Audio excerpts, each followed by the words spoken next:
This is a 1964 Ford Fairlane 500. We're going to take it for a drive. Probably my favorite thing about this car is that it's got a 4-speed in it.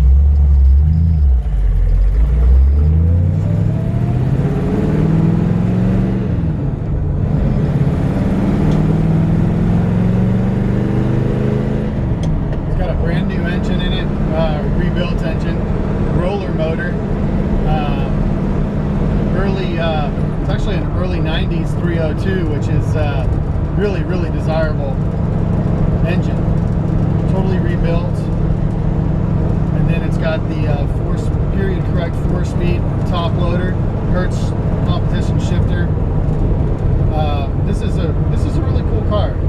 It's the guy that I got it from actually is a buddy of mine who builds cars a lot, and he was really building this thing to kind of be that, you know, old school hot rod style car. No flares or anything like that. I'm gonna put it in reverse. Reverse works good and everything. It's got a brand new clutch kit in it. Really great sounding engine.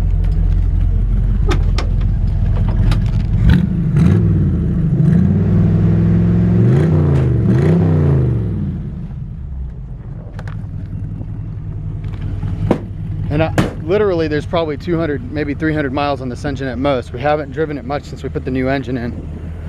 Pop the hood here real quick. And secondary here.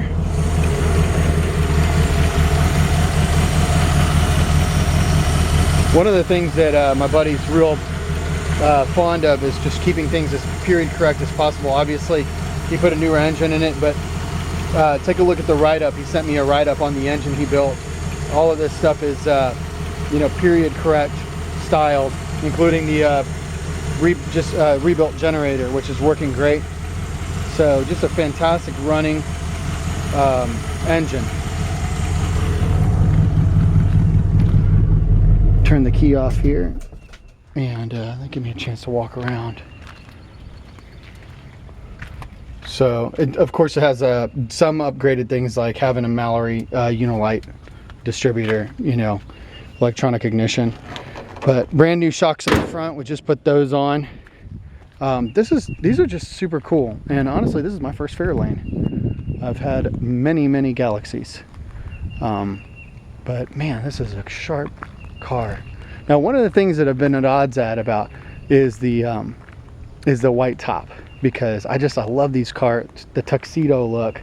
But usually I've had a few Galaxies and they'll have all black top and then black and white interiors. So this has got a great driver quality paint job on it from bumper to bumper. It's consistent, it's super shiny, really beautiful, beautiful driver quality paint job.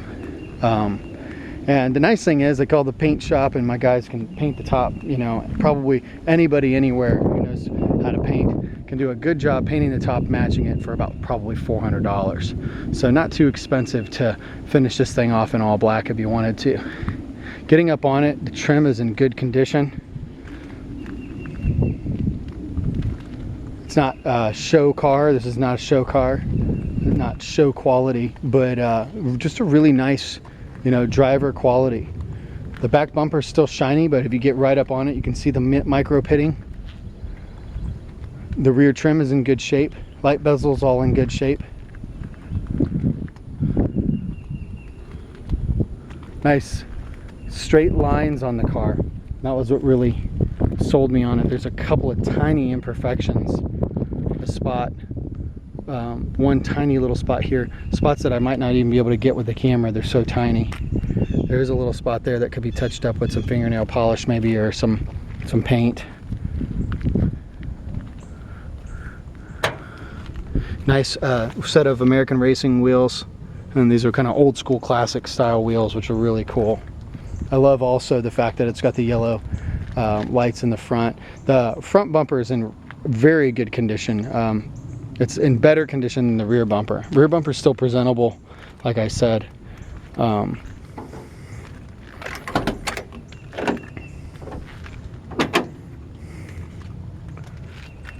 Interior door panels look great.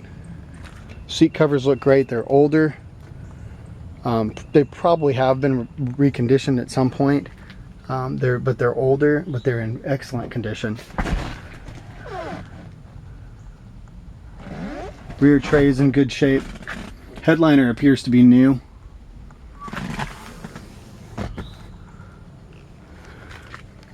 Nice dash. And then this aluminum bezel was installed in place of the original radio and some of the other accessories, and I have that in a box if somebody wanted to put that back. The dash looks really shiny and really sharp.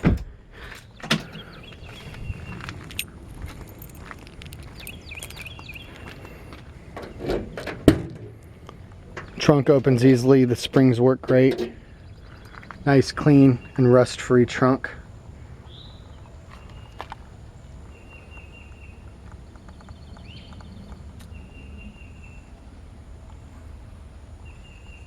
And I've got a whole box of spare parts, including new weather stripping. The weather stripping here is missing, but we've got a brand new weather stripping kit to go around the trunk.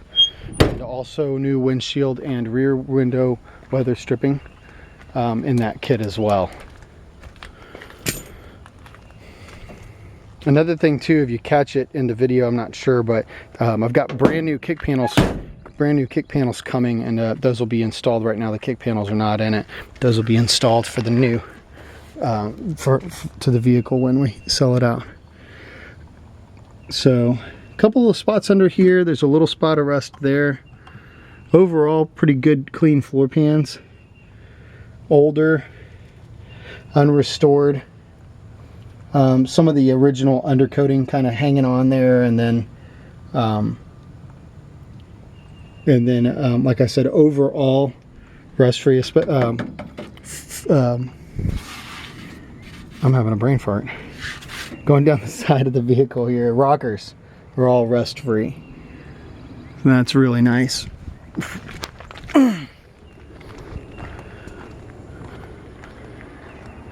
Same thing in the back.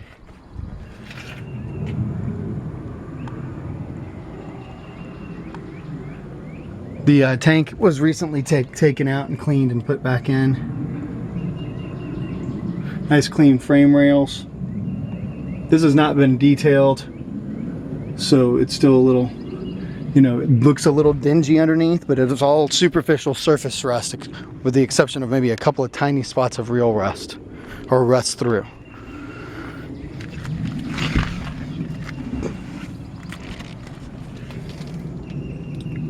Same thing on this side. There's a few, like I said, you see some clinging old original undercoating. A couple of spots, little soft weak spots there in the floor. Right here is a spot that, see, the problem is it tricks your eye, because a lot of this is just undercoating, it's not rust. And so you go, oh, that looks really rusty, and it's no, actually it's not. It's not rusty, it's the old undercoating coming off. Rockers are in fantastic shape again there. MagnaFlow exhaust. So there you have it. 64 Fairlane 500. And just a great, right now, just a great, I would call it, maybe if you want to call it a daily driver condition. This would be a great car to show as is. It's nice enough that you could take it to the car shows and show it off. It does have air shocks in the back, so you've got the adjustable rear end. You can kind of give it a rake if you want to, or drop it down and make it even. I think this is a great car that, as is, I would not be embarrassed at all to take this to the car show. A lot of people are going to come by. It gets a lot of looks driving around town. But I think this is a great car also, that a guy who wants to tinker with it on the weekends and keep it, you know, have it in the garage some weekends and play with it, can continue to add to it. There's a few little things here and there. A couple of the keys need to be dialed in, like the ignition key needs to be popped in all the way. I thought I had it all the way in, actually, when I was doing the video, and it popped out. Just little things like that. So just minor things that you would expect for an old car. I think especially for the price, you really can't beat it. These are only going up in value right now, and so, like I said, great. I think it's a great investment and really fun to drive.